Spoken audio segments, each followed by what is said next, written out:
This is the return flight from Kirkbride from my trip from February 2019.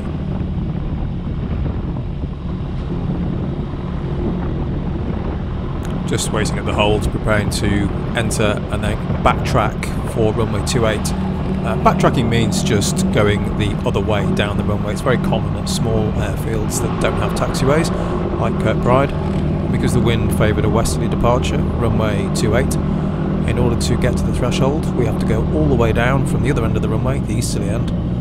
So we're currently heading effectively along runway 10, which is also known as backtracking runway 28.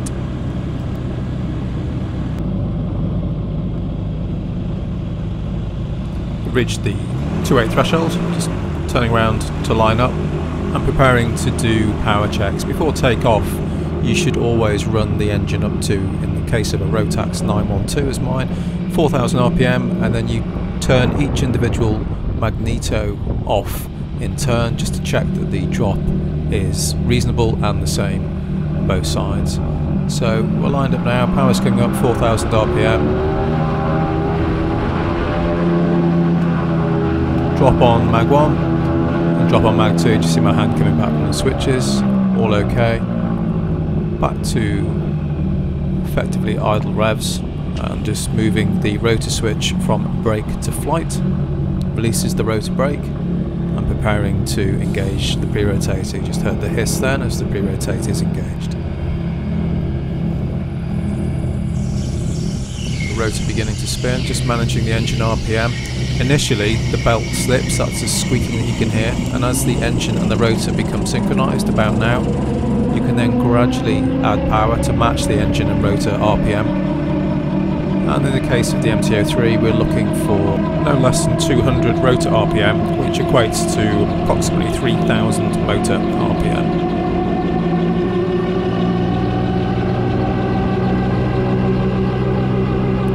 Which we have about now, so then it's stick back and full power.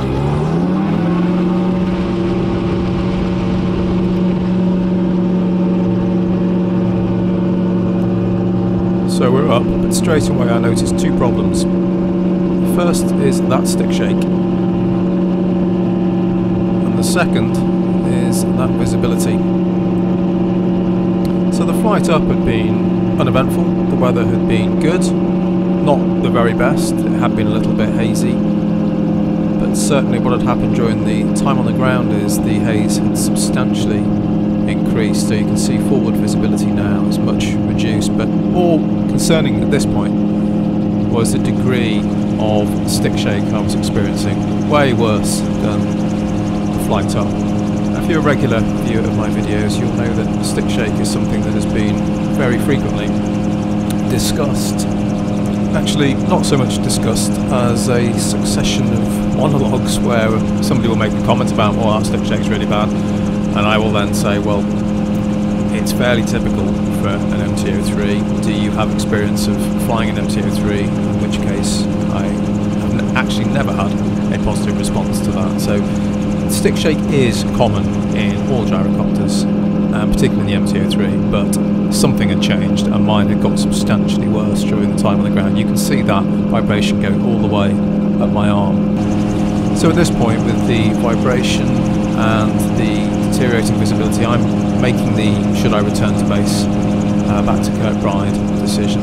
It's always a tricky one because I was up against the fading light in February. It was going to be dark not much after my planned ETA arrival time back in Ashcroft. So at this point I'm continuing to monitor the situation, looking at how the visibility is improving or deteriorating, and it's pretty stable. You can see perhaps it's a little bit improved now as we get near Skiddaw. And also the vibration, which was not getting worse, so I elected to continue, but I also elected to climb higher, so we're between 2,000 and 2,500 feet, just approaching Bassenthwaite Lake down to our right hand side with Skiddaw off to the left. The reason I wanted to be as high as this is so I could establish communications with London Information, just in case I did have to do a forced landing in a field if the rotor vibration, stick vibration got worse. And in order to achieve comms I had to be much higher than I would normally be,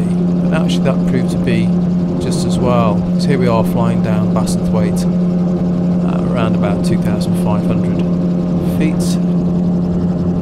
And what we're about to see, 2,200 feet on the altimeter at that point, is a Hercules just coming down the right hand side of the picture. I just point it out now. So it's a C-130 flying well below us, straight down Bassenthwaite Lake. And even though it's a big machine, you really don't get much chance to spot them flying straight towards you. Even more so is the case with fast jets. So it was as well that I was up here. A great view of it. Just looking back there towards Skiddaw. Round straight in front of us is Keswick, and then we have Derwentwater. And behind, straight ahead actually, the Helvellyn Fells. Great view of Derwentwater, Keswick on the nose.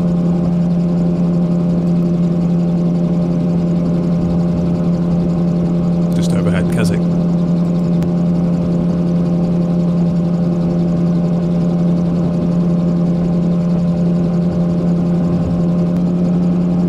And straight ahead is the mass of Helvellyn.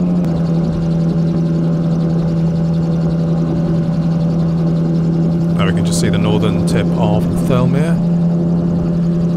I was going to fly down through the Thirlmere Valley, which is also a very common RAF low-flying practice area, so good lookout required.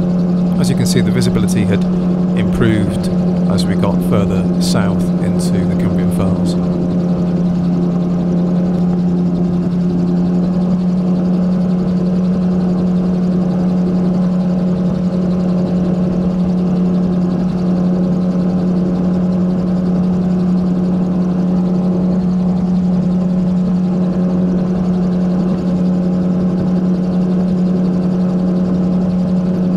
Looking south down Thirlmere now, turning to the west and then back to where we've come from Bassenthwaite to the north, the mass of Helvellyn, and back south down the length of Thirlmere. At this point I'm electing to stay nearer the eastern shore. It's more level. It's the odd open space, more chances of a successful landing in the event of an engine out. And a great view of Helvellyn there to the left.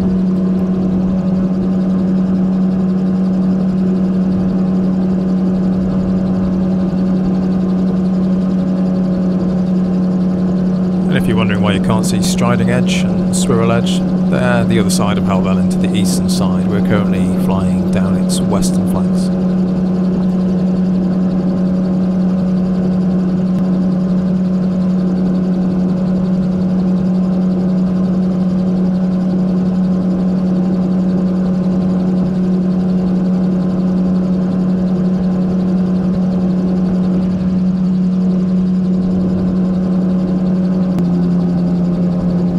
Now we've reached the southern edge of Thirlmere, just heading through the gap to Grasmere, and this is the wonderfully named Willie Wife Moor and the Whitburn Fells.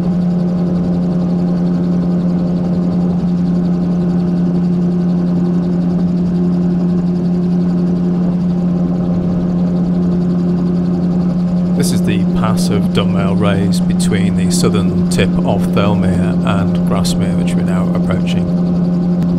So we've got Grasmere straight in front, and then Rydal Water at 10 to 11 o'clock.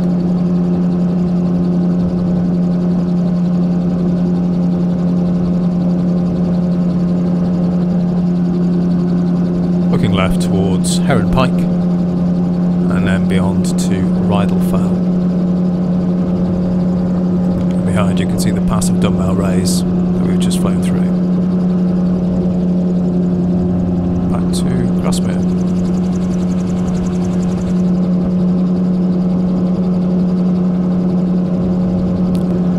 And that's Rydal Water just beneath the left hand side. Just see the town of Ambleside at the head of Windermere, straight ahead.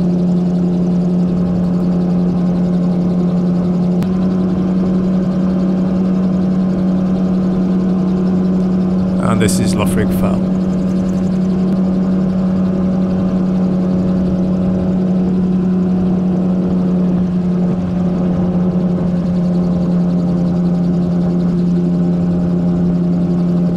straight ahead, now turning to the right to the west,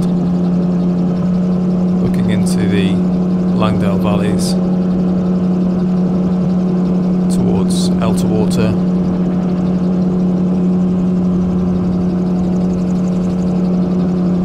Back towards the north where we've just come from.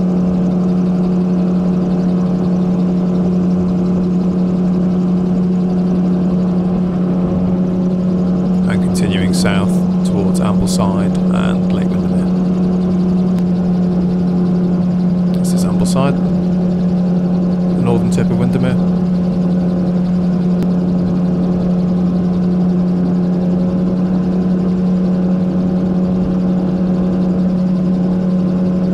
You can see how much flatter the terrain is as the camera swings round to look south down Windermere.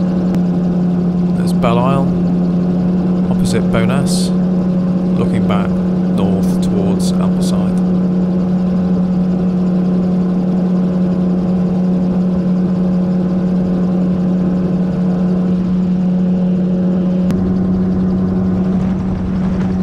There's me waving at and being overtaken by the air ambulance that was en route to Preston Hospital.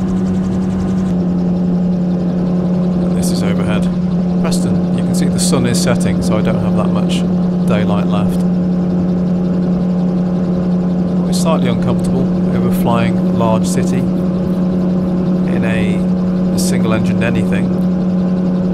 Up until recently, you were actually not allowed to do so in a gyrocopter, but that restriction was fairly recently removed.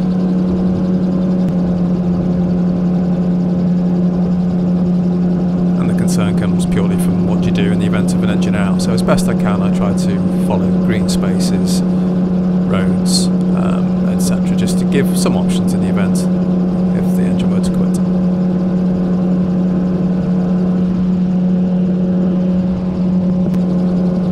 You can see from the smoke coming from the chimney off to our left, rising vertically. Very little wind today. Same with this smokestack here, which you can see in the fact that visibility is not great. Wind would have dispersed the low clag and the haze. Here we are back at Ashcroft now, just approaching the circuit. What little wind there was favoured the easterly runway, so just turning base to final, runway 09 for a glide approach into Ashcroft. The setting sun just catches my rotor. Always easier landing away from the setting sun rather than into it. Just establishing a glide approach now, so the engine's back to idle. Airspeed 60 miles per hour. 500 metres, just over 500 metres of runway, which is way more than I need in the gyro. So at the moment it looks like I'm going to land about the midpoint, which is going to be quite a long ground taxi. Don't particularly want, much quicker and better for the rotor if we can do an air taxi.